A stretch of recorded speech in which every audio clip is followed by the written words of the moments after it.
Hello, आप सबका YouTube के इस प्लेटफॉर्म पर स्वागत है और आप सबको नमस्कार। और आज हम चर्चा करेंगे आरएस मुख्य परीक्षा का एक नया टॉपिक जोड़ा है, लीडरशिप। ये टॉपिक पब्लिक एडमिनिस्ट्रेशन वाले पार्ट पे भी है। ये टॉपिक जो बिहेवियर वाला पार्ट है उस पे भी है। तो ये बहुत महत्वपूर्ण टॉपिकों में एक टॉपिक है। इसमें बहुत सारी थ्योरीज है। उसमें कंटेम्प्ररी जो थ्योरीज है वो बहुत महत्वपूर्ण बन जाती है। उन्हीं में से एक थ्योरी जिसका नाम है ट्रांसफॉर्मेशनल लीडरशिप मॉडल। इसकी हम एक संक्षिप्त चर्चा करेंगे इसमें। जैसे दोस्तों आप लोग जानते हो कि जो लीडरशिप है उसके बहुत सारे मॉडल्स होते हैं। थोड़ा हम ये भी जान लेते हैं कि लीडरशिप क्या होती है। नेतृत्व जो है, वैसे मैंने एक पिछले एक लेक्चर में शॉर्ट वीडियो में बताया था, आप उसे देखेंगे तो डिटेल से समझेंगे। लीडरशिप जो होती है वो आ, दो व्यक्तियों के बीच में, मतलब एक तरफ नेता होता है, दूसरी तरफ फॉलोअर्स होते हैं, उनके बीच का इंटरपर्सनल इन्फ्लुएंस होता है। मतलब एक लीडर अपने व्यक्तित्व या व्यवहार से दूसरों के व्यवहार को प्रभावित करके उनको जो दिशा देता है, वो जो उसकी क्षमता होती है, उस क्षमता को हम लीडरशिप कहते हैं। अब एक बेहतरीन लीडरशिप हो या लीडर कैसा होता है, लीडर कौन होता है, इसके बारे में कई मत प्रचलित है। उनमें से सबसे परंपरागत मत रहा है वो है ग्रेट मैन थ्योरी। मतलब नेता नेता होता है, नेता जन्म से महान होता है क्योंकि उसको ईश्वर ने भेजा है।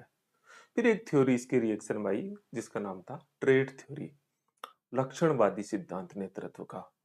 बस अंतर सिर्फ इतना था इसमें, ये भी ये मानती थी कि नेता में कुछ विशिष्ट गुण होते हैं, ट्रेड्स होते हैं, लेकिन नेता बनाए भी जा सकते हैं। फिर एक बड़ा वर्ग आया जिन्होंने कहा कि नहीं नहीं, केवल ट्रेड्स ही इंपॉर्टेंट नहीं होते हैं, बल्कि नेता का जो व्यवहार होता है वो महत्वपूर्ण होता है। मतलब वो कैसे कनेक्ट करता है, कैसे डिसीजन लेता है, कैसे कम्युनिकेट करता है, कैसे अपने अधीनस्थों को मोटिवेट करता है, वो सब चीजें उसमें कई थ्योरीज आती है। Managerial grid, Ohio State University, Michigan University, Likert की मॉडल, पता नहीं 5-7 मॉडल्स हम पढ़ते हैं उसमें। फिर उसकी रिएक्शन में आती है कि नहीं नहीं नहीं, केवल नेता ट्रेड्स और बिहेवियर से ही लीडरशिप नहीं होती है, बल्कि किसी नेता को सफल बनाने में परिस्थिति बहुत महत्वपूर्ण होती है। उसमें फिर लाइफ साइकिल मॉडल है, कंटिजेंसी मॉडल है, इंटीग्रल मॉडल है, कंटिन्यूम मॉडल है, कई मॉडल्स आते हैं। लेकिन एक नया विचार इन सब के बाद में, कि अगर मान लीजिए कि ये सब लीडरशिप की थ्योरीज भी काम नहीं करे तो क्या हो। तब ये दो लोगों ने इनिशियली, जेम्स मैग्रेगर बर्न्स और उसके बाद इसको सिस्टेमेटिक रूप से बर्नार्ड एम बास ने 1998 में ट्रांजेक्स ट्रांसफॉर्मेशनल, ट्रांजेक्शनल अलग है, ट्रांसफॉर्मेशनल लीडरशिप मॉडल दिया। ये लीडरशिप मॉडल क्या है? ये लीडरशिप मॉडल उस समय की जब सामान्य नेतृत्व से काम नहीं चलता है, तब पूरे पूरे जो आपका टीम है, सबॉर्डिनेट है, फॉलोवर्स है, उनको ट्रांसफॉर्म करना। क्या ट्रांसफॉर्म करना? उनको इस तरह से ट्रांसफॉर्म करना कि उनकी सुपीरियर परफॉर्मेंस है, पीक परफॉर्मेंस उनकी कैसे ले सकते हैं। देखिए, सामान्य परफॉर्मेंस तो मॉनेटरी बेनिफिट, चीजें, मोटिवेशन सबसे है, लेकिन उससे बियॉन्ड पीक परफॉर्मेंस कैसे आ सकती है? एक चीज। नंबर दो, अपने फॉलोअर्स की, अपने टीम के सदस्यों को ये जो सामान्य आवश्यकताएं होती है, मैस्लो की आपने देखी होगी, फिजिकल, सिक्योरिटी, सोशल, एस्टीम, इनसे ऊपर सेल्फ एक्चुअलाइजेशन से जोड़ देना। और उनके गोल को, उनके व्यक्तिगत जीवन के जो लक्ष्य हैं, उनके उनको उन उनके विजन को संगठन के विजन से कनेक्ट कर देना। और जो हाई परफॉर्मेंस है वो सामान्य वैल्यू से नहीं, ऊंचे पैरामीटर नैतिकता के कैसे डेवलप हो सकता है उससे आती है। तो पूरा ट्रांसफॉर्म करके पीक परफॉर्मेंस प्राप्त करने की ये लीडरशिप है। और ये मैं इसलिए भी बता रहा हूँ क्योंकि अगर आप सिविल सर्विसेज की या किसी भी चीज की तैयारी कर रहे हैं और चाहते हैं कि मेरी सामान्य चीजें फेल हो गई है, तो आप अपने आप को ट्रांसफॉर्म कीजिए, पूरा ट्रांसफॉर्म कीजिए। मैं इस वीडियो के लास्ट में उन चीजों को भी बताऊंगा। तो कैसे करें इसमें, इन्होंने, मतलब कि इन्होंने, बर्नार्ड एम बास ने और मैग्रेगर बर्न्स ने 4I मॉडल दिया।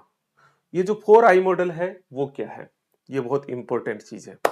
4I मॉडल है आइडियलाइज्ड इन्फ्लुएंस, मतलब नेता जो है अपने आप को आदर्श के तौर पर प्रस्तुत करता है, और अपने शब्दों से नहीं, अपने आदर्श व्यक्तित्व, अपने आदर्श व्यवहार, अपने आदर्श कृतित्व के माध्यम से वो सबॉर्डिनेट्स को प्रेरित करता है, उनको हाईली वैल्यूज के लिए मोटिवेट करता है। ये नेता और जो सबॉर्डिनेट्स और फॉलोअर्स के बीच की जो दीवार होती है उसको गिरा देता है, उनके साथ रहता है, सामान्य जीवन जीते हुए बहुत ऊंचे नैतिक मूल्यों का पालन करता है। और नेता को देख करके सबॉर्डिनेट्स मोटिवेट होते हैं। इंटेलेक्चुअल स्टिमुलेशन दूसरा आई है, इंटेलेक्चुअल स्टिमुलेशन, बौद्धिक उद्दीपन।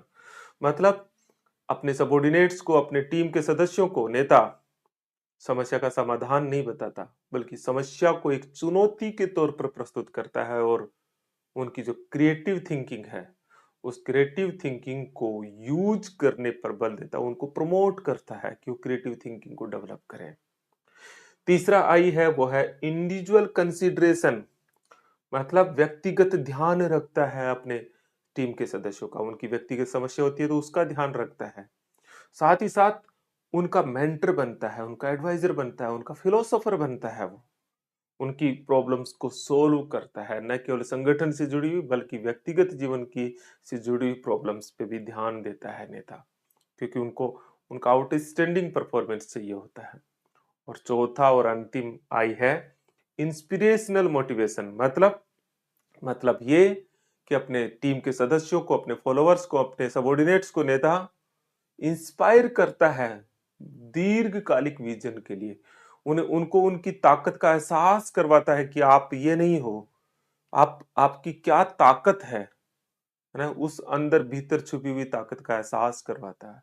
और इन 4 आई के माध्यम से, मतलब idealised influence, intellectual stimulation, individualised consideration और इंस्पिरेशनल मोटिवेशन के माध्यम से लीडर ट्रांसफॉर्म करता है पूरा, अपने सदस्यों की लीडरशिप को उभारता है।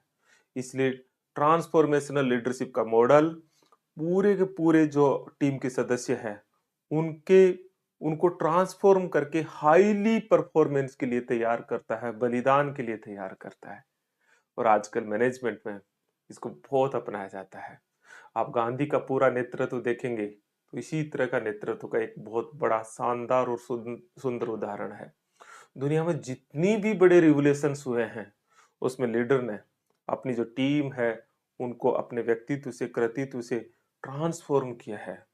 और अगर आप बार बार अगर असफल हो रहे हैं, लग रहा है कि सफलता नहीं मिल रही है, तो अपने लीडर बनो और अपने आप का ट्रांसफॉर्मेशन करो, और उन चीजों से जोड़ो मित्रों जो आपके भीतर छुपी हुई है और आपको पता भी नहीं है। किसी दूसरी जगह देखने के बजाय, दूसरी जगह सफलता देखने के भीतर भीतर तलाशो उस सफलता को। आपके भीतर बहुत ताकत है, बहुत क्षमता है, उसको उसको टटोलो। और अपने लाइफ का विजन केवल एसडीएम बनना, ये करना, नौकरी लगना, उससे बड़ी उस चीज को टटोलो। कौन सी चीज को? मैं कुछ चीज बताता हूँ। आपके माँ बाप, पेरेंट्स ने जो तपस्या की है आपके लिए, आप याद करो। और क्या आप उन्हें वो पल उपलब्ध नहीं करवाना चाहेंगे जिस पे वो गर्व कर सके? उसके लिए लड़ो, उसके लिए बनो। या फिर कुछ बड़ा विजन लो कि मैं ऐसा लोक सेवक बन करके, मैं जो इस तरह से मेरे पास जो पावर और जो रिसोर्सेज, जो ताकत आएगी उस समय, उससे मैं उस तरह की कोई घटना जिसको आपने उद्वेलित किया हो उसको याद करके कि दोबारा ऐसा नहीं हो। एक विजन लो, और वो विजन नौकरी, वो विजन गाड़ी, बंगला, लाल बत्ती, गार्ड, पावर, इनसे ऊपर हो। क्योंकि जो बड़ा, जो पीक परफॉर्मेंस है ना, वो ऐसे नहीं आती है। तो आप अपने आप को भी ट्रांसफॉर्म करो और इसके लिए अपने लीडर बनो, अपने उसके लिए हो, और हाईली वैल्यूड। मतलब शॉर्टकट नहीं, मेहनत करके बनेंगे, डंकी की चोट पे बनेंगे। तो इस तरह का अपने भीतर ट्रांसफॉर्म कीजिए। तो आज मैंने आपको ट्रांसफॉर्म जो लीडरशिप है उसके बारे में बताया। हिंदी में इसे रूपांतरणकारी नेतृत्व कहते हैं। तो आप इन्हें पढ़िए। वैसे मैं डिटेल से लीडरशिप पे मैंने जो क्लास ली है वो लगभग 7 घंटे की क्लास ले चुका हूँ। 9-10 घंटे के आसपास सिर्फ लीडरशिप है, लेकिन मुझे लगता है कि कुछ कुछ टर्म्स मैं आप सबको साझा करूं। तो आज की वीडियो में इतना ही। कोई कमेंट हो तो जरूर लिखिएगा। नमस्कार।